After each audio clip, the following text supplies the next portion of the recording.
itu atas nama rekening langsung ke Agus aja kan ya. Terakhir ya obrolan kita, makanya saya cantumin di kolom deskripsi saya ke Agus aja langsung kan gitu. Nah, sekarang kita luruskan dulu nih masalah antara Novi sama Elmi ya. Miskomunikasinya kamu ngerasain kenapa kemarin? Ya kan dari awal pun kan yang soal donasi itu Teh Novi berhubungannya dengan saudara saya ya, si Wulan. Oh itu saudaramu. Nah, dari keluarga juga udah diserahin ke Wulan sama ini gitu. Pokoknya Elmi fokus aja sama Bang Agus nemenin pengobatan segala Wulan ikut gak nih? Gitu kan. Ini Wulan, makanya Wulan mau jelasin. Wulan ada ya? Ntar ya. Lanjut. Ya terus ya nggak tahu kenapa kan emang ya nggak tahu lah ya. Aku juga mau jelasin gimana. Pokoknya aku nggak tahu yang mau harus gimana gitu kan. Sama Teh Novi juga dari awal belum sempat ini ya ngobrol apa yang gimana gitu kan. Jadi aku juga yang namanya ya dalam kondisi kayak gini, terus aku juga dari diri aku tuh yang nggak gampang ini sama orang gitu kan. Terus pas pertama ngobrol sama Teh Novi pun pas lewat telepon itu doang kan yang pertama kali ya Teh Novi nanyain yang mutasi itu. Kamu ada ngerasa nggak nyaman sama Teh Novi nggak? Sempet ada yang gimana gitu. Kamu ngerasanya kenapa? Gak apa-apa, cerita aja. Bisa diluruskan semuanya. Ya kayak yang pas awal kan kata Teh Novi, kita mau dibantu misalkan ke sana ke sini pakai mobilnya Teh Novi ya. Tapi pas cuma pertama doang, habis itu kesininya naik Grab terus kita gitu kan. Ya kenapa nggak minta? Sorry, dipotong. Kenapa nggak hubungin aja minta? Kan sebenarnya aku udah bilang hubungi aja timku kan yang punya nomornya Teh Wulan, terus iya, aku bilang kan kita nggak tahu kan kemana tanya Pak Ius, katanya Pak besok gimana mau diantar lagi kan gitu. Oh nanti dilihat dulu ada jadwal apa enggak gitu kata dia. Habis itu aku nggak nanyain lagi tuh. Misko. Ya? Tapi kode dulu ya Bang, waktu pertama donasi langsung kita serahin sih. Gitu. Iya itu ada. Iya, ini ada kalau aku bilang ini masuknya ke wilayah Miskom aja. Jadi baru kenal segala macam, kamu ngerasa mungkin Teh Novi tadinya ngomong begini tapi nggak begini, kamu jadi berpikirnya begitu dan lain-lain kan? Apa aja ya Teh Novi. Oke, yang itu udah beres ya. Oke. Wulan mau bicara? Wulan mau bicara? Pasangin klipon aja, masukin aja. Kayaknya ini dulu dah. Saya yang yang lagi ranging ini kan lagi rame tuh masalah uang donasi sekian miliar. Kenapa masih ambil BPJS? Oke, silakan. Yang lagi rame nih. Saya jelasin ya.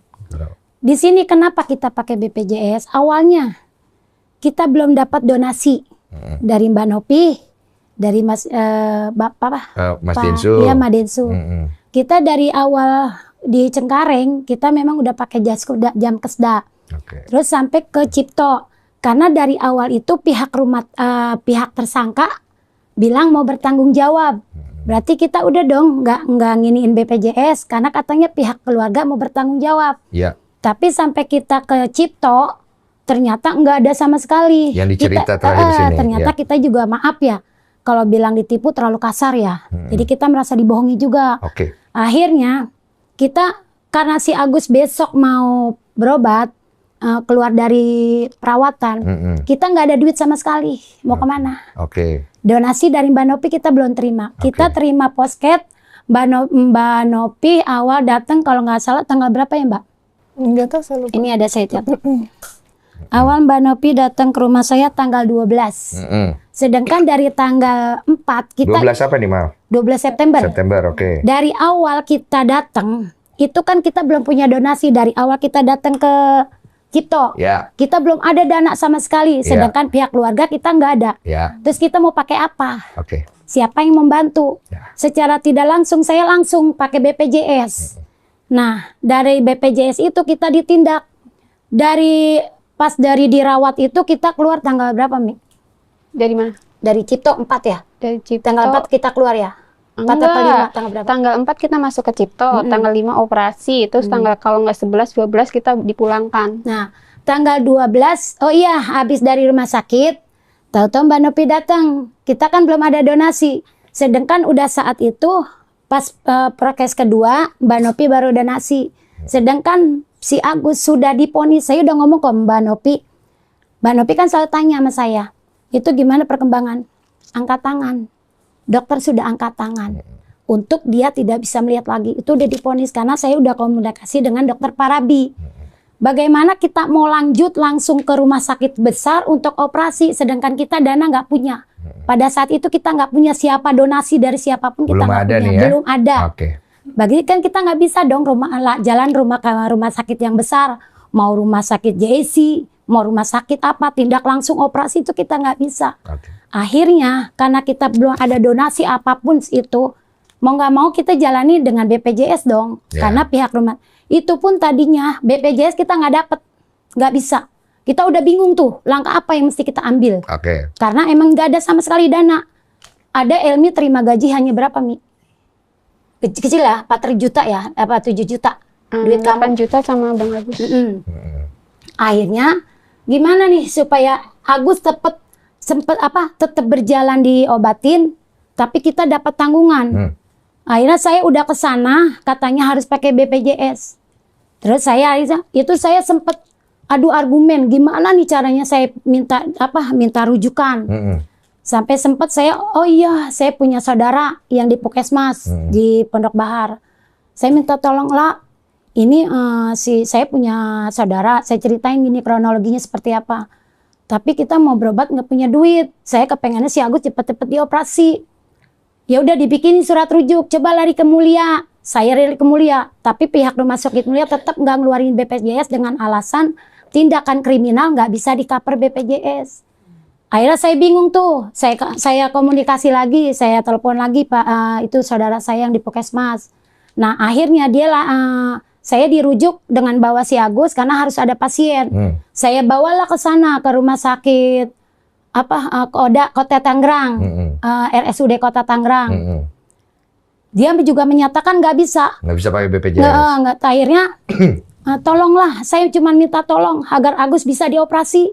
Karena pada saat itu kan saya belum punya donasi apa-apa ya. Akhirnya ya udah sekarang gini aja dah, saya ketemuin saya sama rumah sakit, kepala rumah sakit apapun itu, saya mau mediasi, saya mau ngobrol, saya bilang gitu. Akhirnya dengan terpaksa ketemulah sama kepala rumah sakit, saya diketemukan. Di situ kepala rumah sakit bercerita lah kronologinya seperti apa. Ya saya cerita kronologinya seperti ini, bla bla bla bla, diterima. Sebenarnya Bu, kata kepala rumah sakit, sebenarnya itu nggak bisa karena ini sifatnya kriminal, nggak bisa dipakai. Tetap berarti alasannya dengan rumah sakit Mulia itu sama. Cuman dengan mediasi saya, ngobrol saya banyak, saya ngemis pada saat itu, Bang, saya nangis sampai jadi tontonan orang. Cuman hanya sepucuk surat buat BPJS, buat ke Cipto.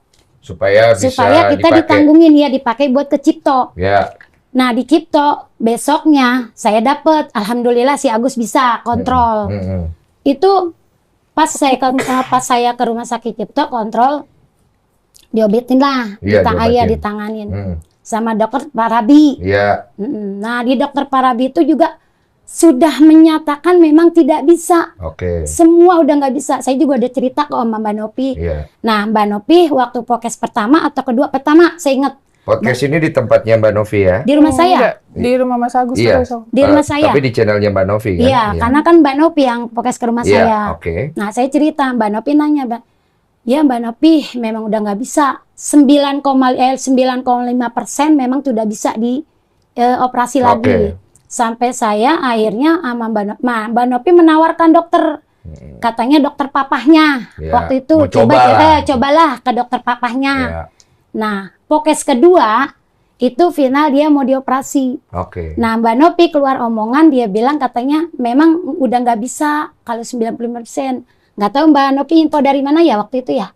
Mbak Nopi bilang si Agus mungkin memang iya 95 karena Mbak Nopi. Bentar. Iya. Ini kan waktu saya ditelepon Mbak Wulan, saya lupa mata kanan atau kiri. Katanya yang satu emang 98% itu emang tidak bisa diselamatkan. Tapi yang satu itu kan ada kemungkinan bisa diselamatkan. Betul ada omongan kayak gitu kan waktu itu? Waktu itu iya. Tapi jadi karena bukan aku dapat info langsung nggak bisa lihat dua-duanya. Enggak, saya kan nggak bilang, saya nggak menyatakan seperti itu kan. Cuman saya bilang iya memang kalau gitu udah nggak bisa ngelihat lagi. Yang saya dengar dari Mbak Nopi cuma seperti itu.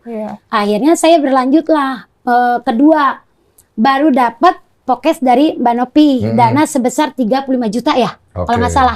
Iya. Saya mau dioperasi. saya tanya dong, karena kan saya belum ada gambaran mau ada dana